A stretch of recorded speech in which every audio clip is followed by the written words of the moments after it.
Everyone, and welcome back to This Ability Podcast.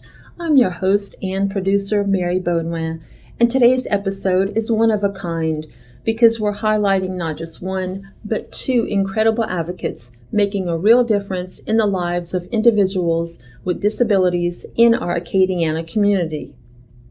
In this episode, we're shining the spotlight on Donielle Watkins, the Executive Director of the DREAMS Foundation of Acadiana. Donielle brings passion, heart, and years of experience to her leadership role at DREAMS, an organization that provides recreational, educational, and social opportunities for individuals of all abilities. From adaptive sport leagues and summer camps to community partnerships and awareness events, DREAMS is more than a foundation. It's a family. DREAMS is an acronym for disability, resources, education, activities, management, and services. You'll hear Donielle share how the organization was born from a vision to make sure that everyone has a place to shine, to grow, and to feel like they belong. She'll talk about the athletes, the parents, the volunteers, and the joy that fills every game, practice, and event. Her love for the community is evident, and her words will give you a behind-the-scenes look at why DREAMS continues to grow and thrive. Because many of the athletes and families served by DREAMS also train at Train Unique, I'll include an excerpt from Season 1 with Coach Damon Vincent, owner and founder of Train Unique. Coach Damon has created an inclusive fitness space where people of all abilities are pushed to be their best. Whether it's a one-on-one session or a full group workout, Coach Damon meets each individual where they are with dignity, motivation, and respect. You'll hear firsthand how he tailors his workouts, builds confidence in his athletes, and sees possibility, not limitation. His connection to the DREAMS Foundation runs deep, and it was important to me that we bring those two stories together in one episode. Together, they show what's possible when we build spaces that honor every individual's ability, effort, and humanity. With that, let's start today's video podcast.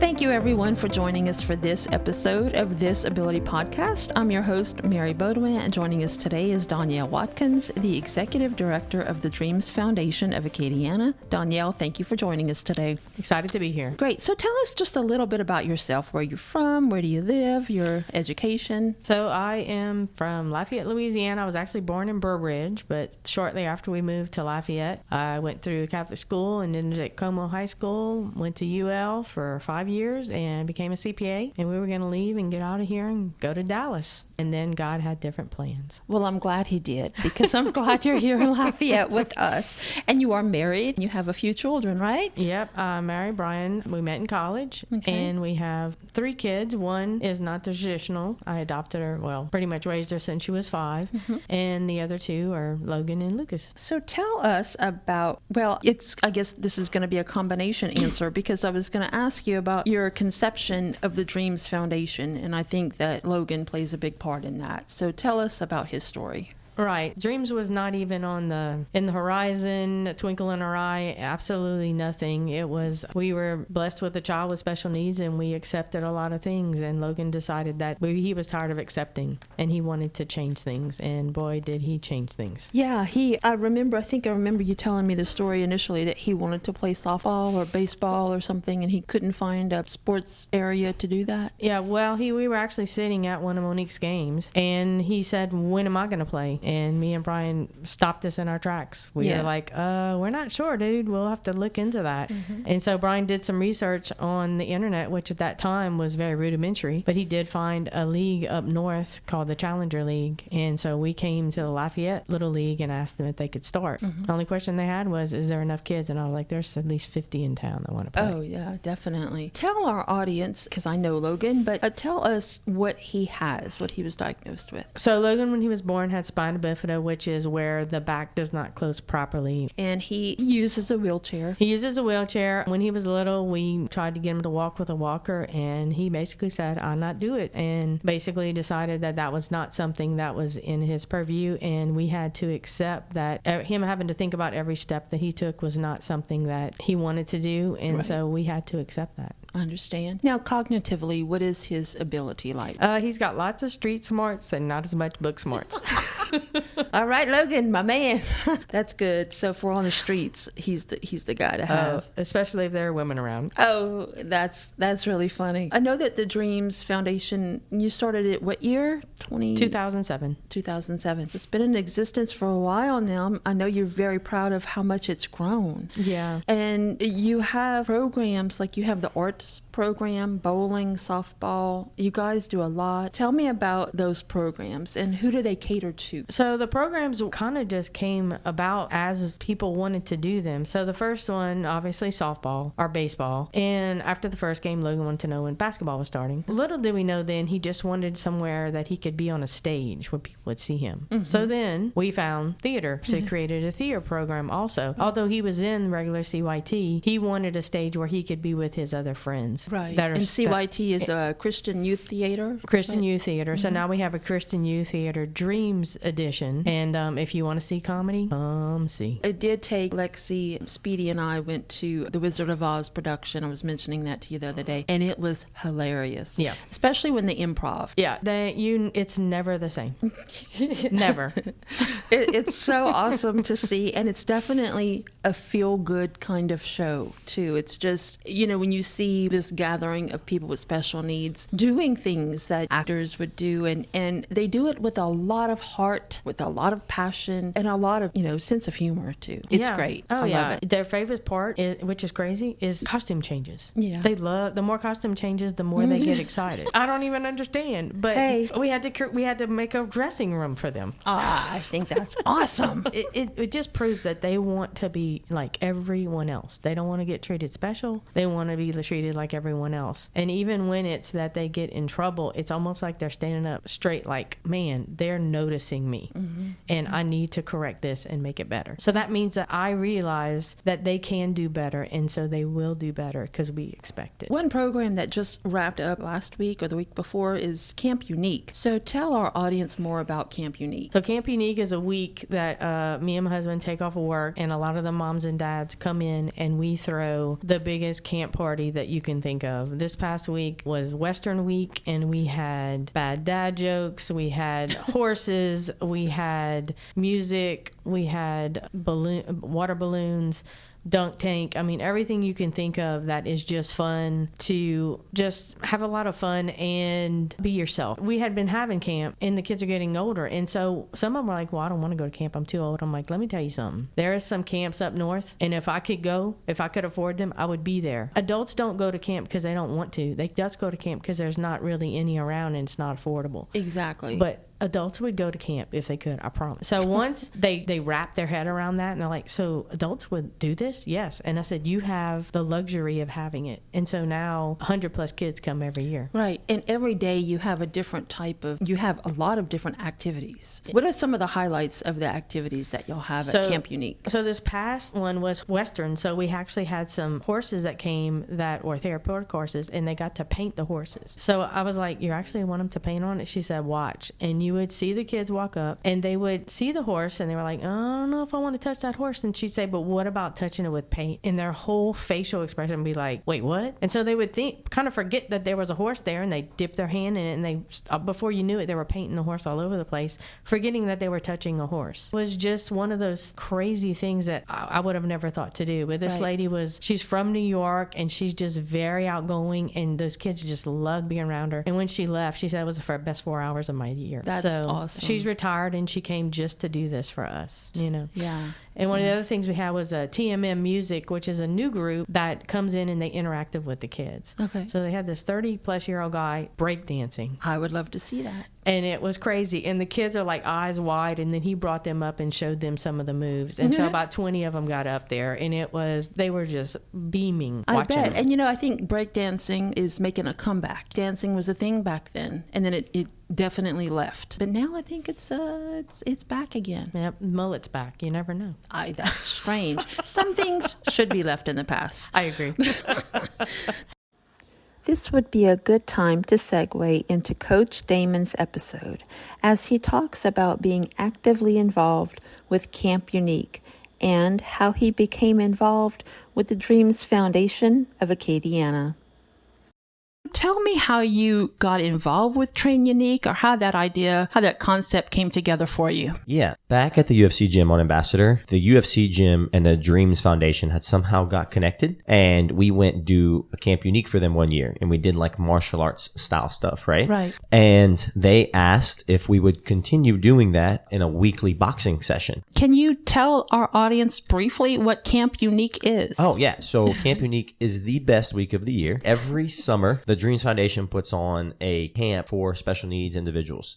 And so it is intellectual disabilities, the whole 9 yards, kids and adults, 2 different sessions, one focus on adults, one focus on kids. And we do everything from art to fitness with Train Unique to science to praise and worship, dance, water balloons. I mean, it's just... So you were telling me that's how you first got involved with the DREAMS Foundation. So 10 years ago, they asked CGM on Ambassador to do a boxing class. And that was me. I was the one who led it. And frankly, it was kind of a disaster. I was 18 years old and never really worked with too much. I had done some stuff in high school, some mentoring, but a big group of special needs athletes trying to teach them to box, right? It was just not what we were going for. Okay. So I was like, okay, let's switch this to fitness. So I switched it to fitness, and having wrestling and fitness and martial arts background, I kind of started doing things like on the mat with them, like movements, right? So we started with like bear crawls and army crawls and those things, very gross motor skill type stuff, but that also improved coordination, balance, strength, all those things. And we started to kind of figure it out.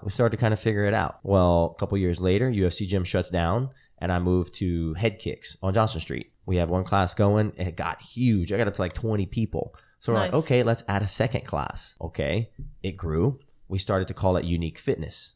Right? Still associated with DREAMS, but its own thing now, because I had individuals approach me for personal training now. Scott Bertle, Nick Trahan, those guys. So I'm doing personal training for individuals with special needs. I'm doing group classes. We add a third class, officially called Unique Fitness now. And then eventually the owner of Head Kicks was like, Damon, I really don't have a whole lot more room for you here. I'm not kicking you out, but know. And so we got our own spot with DREAMS Foundation on Verot School Road. Not sure if you remember that facility. Yes. And it was a partnership between Unique Fitness and DREAMS, where we did our fitness programming there. They did some programming there, some school and learning type stuff there. And then eventually we grew out of that facility. And then now we're in our current facility right in the center of town, big, awesome facility, as of actually got a chance to purchase the building, which is really exciting because, a lot of times in the special needs world, like, you're kind of borrowing spaces from people or doing what people will let you, but it's actually our facility. Like nobody can ever kick us out. Like that's wonderful. Is Train Unique's,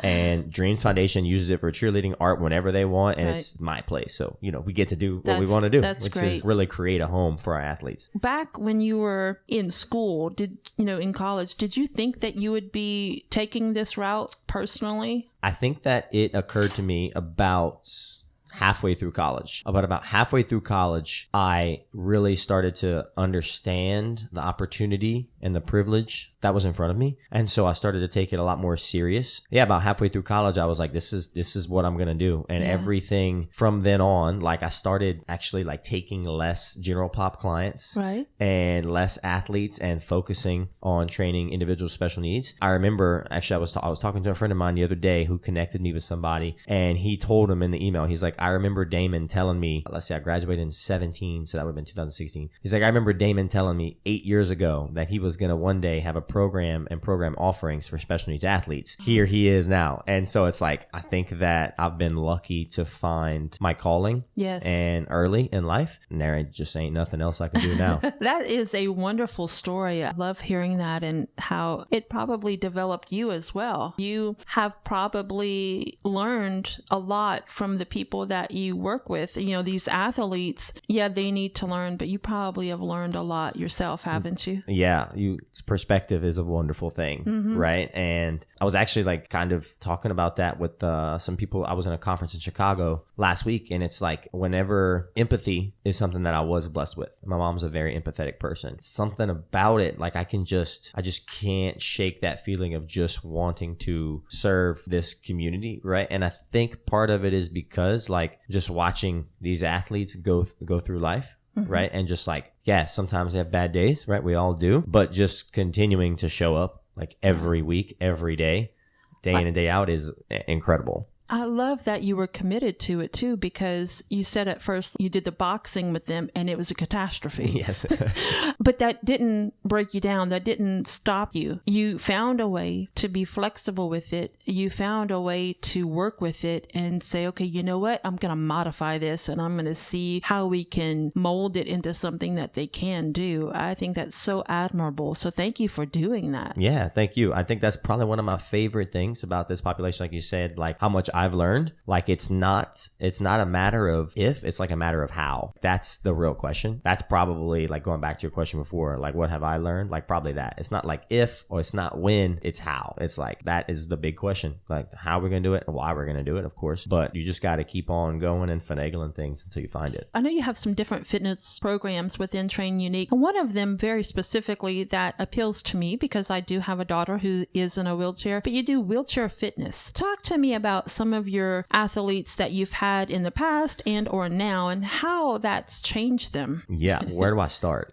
So we have a huge adaptive athlete population at the gym. We have everyone from athletes with cerebral palsy who can get out of their chair and stand, but who use a chair, of course, because it makes daily life a little bit easier for them, all the way to severe, profound, nonverbal cerebral palsy, spinal cord injuries, traumatic brain injuries, spinal stroke. I mean, just like amputees, everything that you can think of, our adaptive program covers. I'm going to give you two athletes off the top of my head. Number one is an athlete that I think of really often and who I look forward to seeing every week. Her name is Catherine Swallow. She has cerebral palsy, uses an electric wheelchair, doesn't have fine motor skills. So we have to find lots of ways to do what we do with her. So I'll give you an example. Monday morning, every Monday at 10 a.m., we have an adaptive athlete session. Sometimes we call it Hot Wheels. Big wheelchair group session. And in that session, you will find a range of athletes. Like I said, athletes who can get up out of their chair, but maybe use a chair, all the way to Catherine. For example, we're doing chest press, dumbbell chest press. That is the movement. Have some athletes getting out of their chair and getting on the mat to do it. Have some athletes like Catherine leaning her wheelchair back. We have to strap the weights in her hands so that she can hold them. And she is squeezing with all her might. And her only goal is to touch those 3-pound dumbbells together. On the other side of the gym, I got somebody on the ground doing 40, 50s in each hand. And it is just so incredible to watch that. But Catherine has learned to compare herself only to herself. I think that's great that Catherine is able to find what works for her and how she can have goals. Right. That is the beautiful thing about fitness. And I have one more athlete that I want to tell you about before we move on. But that is the beautiful thing about fitness is it is an individual sport, but it's in a team environment. In that 10 a.m. group session, the other athlete I want to tell you about is John Deja. She had a spinal cord injury years ago whenever she was a child. Those acquired injuries to me have always kind of boggled my mind because it's different than being born. She has taken the bull by the horns and she will get out of her wheelchair and get on the mats. This past Friday, she had a 50-pound dumbbell in each hand and she was going all the way from elbows on the floor to weights touching. It is insane. Look, chest pressing. Dude, 8-pound weights kill me right now. And so like she has learned to compare herself with herself and just fallen in love with, okay, this week at the gym, I'm going to get a little bit better. This week at the gym, I'm going to get better. And she's working now. She has a full-time job doing some call center support stuff. She has a worker that gets her to and from the gym. I mean, she's living life, and it's incredible. Being able to have those two athletes with such a gap in between them, but there for the same reason, being able to, once again, compete with themselves only, but have each other in the same session to kind of look to for inspiration. It's like we're all here supporting each other. Like I'm not comparing my weights to her, but like we're all here just getting better in a team environment, cheering each other on. Cortland's in that session, Logan's in that session, Catherine, John Deja, Caleb, Mr. Milton. I mean, it's incredible to watch. Definitely inspiring. And I know you guys, you have a good website and also a Facebook page. If anybody's listening and they want to find more information, where could they go? On Facebook, we're Train Unique. Post all kinds of awesome videos, pictures of our athletes. Instagram, We Train Unique. Our website is wetrainunique.com. And then we're also on YouTube, which has a lot of cool athlete spotlight videos, Train Unique as well. And then we're on Google if you just type in Train Unique.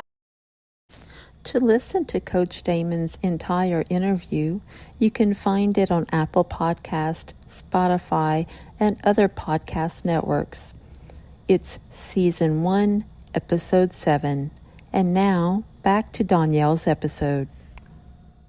Tell me about the Night of Dreams Gala. You guys had that event. I don't remember the annual number, but it's been going on a few years, and I think each year it just grows. Tell us about that. Exactly. So it started with the Tim Tebow prom. One of the things that a lot of the parents were saying, and even the kids, like, we're going to prom again, which is true. I mean, you're in high school, you go to prom twice, maybe 3 times if you get asked by an older kid, but you're not going to prom the rest of your life. So that's when we realized that we wanted it to be more like a gala, more like a, Mardi Gras type thing. So we changed it to that, and we did our own thing, and it has just exploded. We have 300 plus kids that come every year, 150 to 200 volunteers, plus all the parents are invited. So we have 1,000 people that we're packing into the Blackham Coliseum. Right, and it just looks like an incredible event. Everybody gets to dress up and just have a good time. Yeah, they're treated like royalty. They get announced when they get on the red carpet, and if they didn't bring a date, they get to select their date for the night, which is the cutest thing to watch. Oh yeah, I want you. And then that person who gets selected just feels so special. And everyone gets selected, right? You don't leave any behind.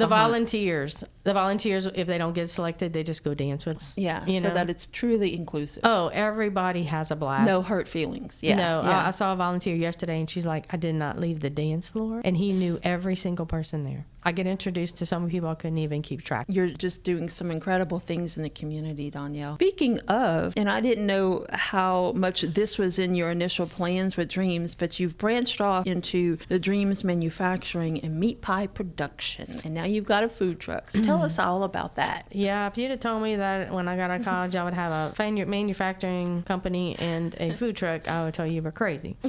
With meat pies, no less. But we probably 5 years ago, I was at a board meeting, and I told my board members, I said, we really need, the kids are getting older and they want to have jobs. So we need to get Lafayette on board. And so one of my board members came up to me after and said, I think I have something for you. And I'm like, what is that? He's like, well, y'all can make some meat pies.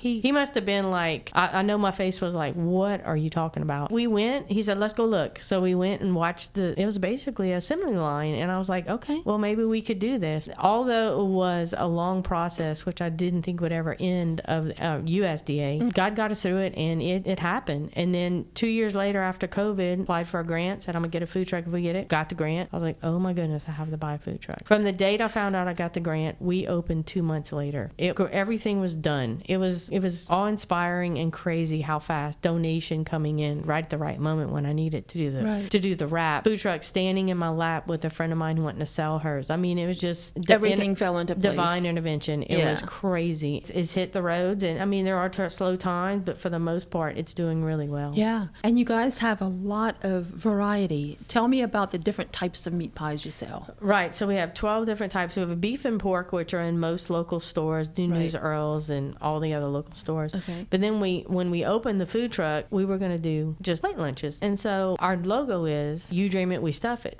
So I said, Brandon, I said, what if we took, who's the chef, I said, what if we took all the stuff that we were going to put in those containers and we shove it in the pie? He's like, ooh, we could definitely do that. So then came the pulled pork and the pepperoni and the chicken Alfredo, which is probably one of the most unique ones we have. Yeah. And then spinach and artichoke and taco, and I can't even think of them all and right you guys now. have Buddha and cheese. branched off into sweets too, right? See, apple. Yeah, we have apple and we have cookie dough. Oh my God, cookie dough. Oh, Jesus. it is so good. I bet it is. Oh, I need yeah. to get some of that. They're all good. Yeah. And so and every time somebody says, why don't you do this? We try it, you Right. know? I mean, our dream is to have a cafe where we'd be the Subway of meat pies. And you walk in and you tell the person what you want Right. what you want in it, put it in the oven, and you have your homemade pie. I love the meat pies too. I usually get them from the frozen section in the store because they're so easy for me. I am a non-cook, okay? Mm-hmm. And it's just, that's been in my blood. Even, I can't use Lexi as an excuse. Like, oh, I have a special needs child. I don't have time to cook. No, not really.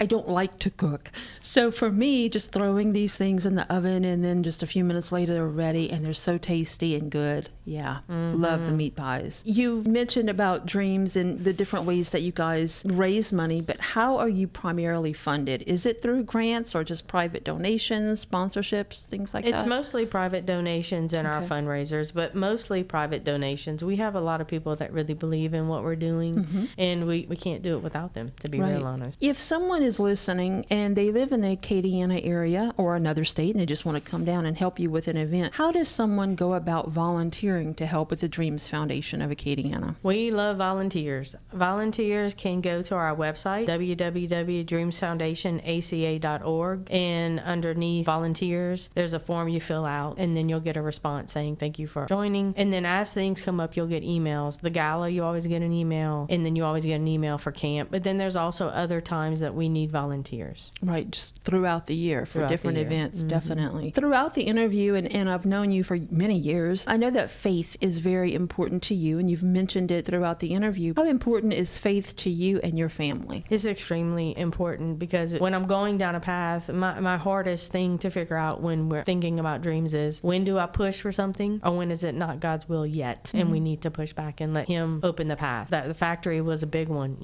We kept running into these, what I would call brick walls, and they would vanish the next day. And so I'd say, okay, if you want me to go, I can't fix this. And the next day it would absorb, and I'd be like, okay, I'm continuing. So it is definitely a big part of what Dreams is. I know we wouldn't be where we were if God wasn't moving mountains. In fact, for camp, there's always a big chance of rain. In our big group, all the moms, what are we going to do for rain? And my answer is always the same. That's not our department. God's got it. Yeah, and they good laugh, answer. and they're like, okay, we bring ponchos or umbrellas? I said, I don't care. He's going to take care of it. And every day it would be cloudy, which means it wasn't hot. So it was perfect. And there would be this 85, 95% chance of rain. We would go in there and we do 3 praise and worship songs at the beginning of camp. The last one is pray. The roof would come off because the kids absolutely love it. It gives me chills every time I hear it. And it would not rain till 12. You guys were doing a sunshine dance. I'm telling you. And every time I would say, did you just see that? The rain went away and they'd all laugh. I mean, we'd get drizzling, but it was no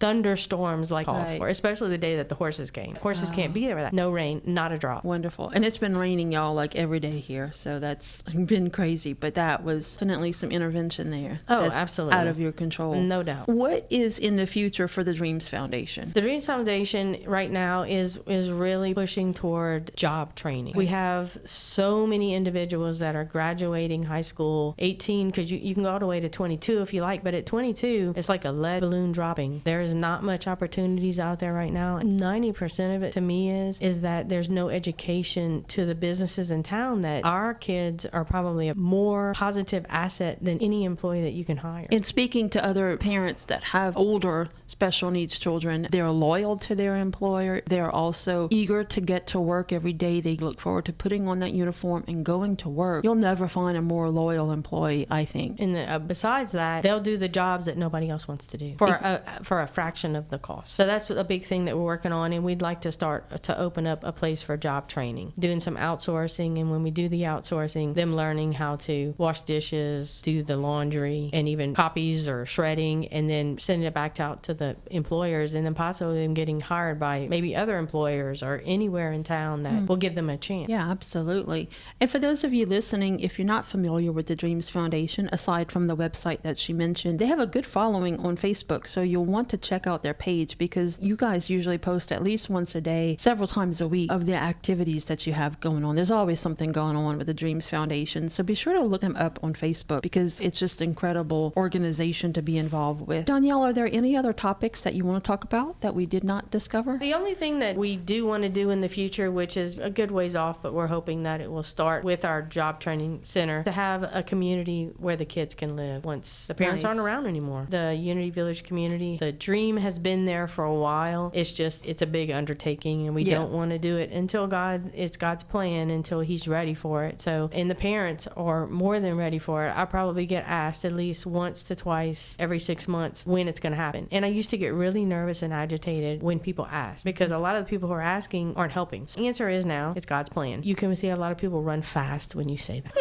Either run towards you or away from. They don't know how to respond to that. But I truly believe it, and it's given me peace because it's the truth. It will happen. Yeah. I just don't know when. Well, Donielle, thank you so much for being here today. This was an interview that was great and just kind of flew by. Thank you so much for talking about your family and dreams and everything else you guys do. I don't know how you do it all, but thank you very much. Definitely. All right, everyone, that's going to wrap up this episode of This Ability Podcast. If you enjoy listening to our podcast, be sure to like our Facebook page and subscribe to our YouTube channel for video podcast at This Ability Podcast for updates and new episode postings. Goodbye, everyone, and thank you for listening.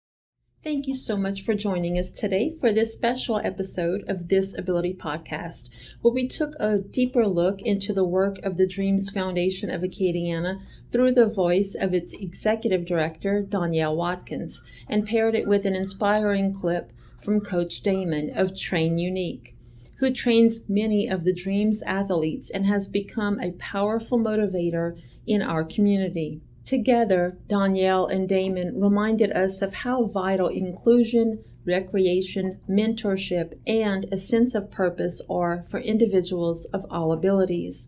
Their stories of resilience, teamwork, and never giving up speak directly to what this ability is all about, celebrating strength, spirit, and the power of community. Next week, we'll share our interview with Vanessa Lomas, the founder of TheraCare Music Therapy of Lafayette and the current president of the Autism Society of Acadiana. Until next time, I'm Mary Baudouin with This Ability Podcast, where every story matters and every voice is heard. Thanks for watching.